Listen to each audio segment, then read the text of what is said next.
এবং এই আপনজনের সাথে দেখতে পেরে আমি অনেক কৃতজ্ঞ, অনেক গর্বিত।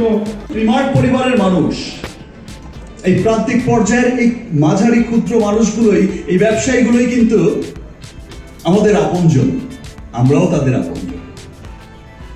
এই মানুষগুলোই কিন্তু আমাদের সকলের কাছে আমাদের এই পণ্যগুলো পৌঁছে দেয়।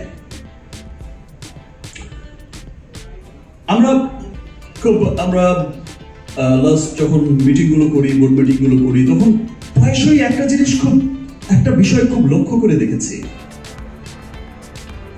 দেখেন, 100 বছরের পুরনো কোম্পানি, অনেক বড় বড় প্রতিষ্ঠিত কোম্পানি, অনেক বছরের পুরনো কোম্পানি, বড় বড় মানুষ, বড় বড় মানুষের, বড় বড় ব্যবসায়ীদের কথাই ভাবে, বড় বড় ডিলারদের কথা ভাবে, অনেক বড় বড় মানুষদের কথা ভাবে।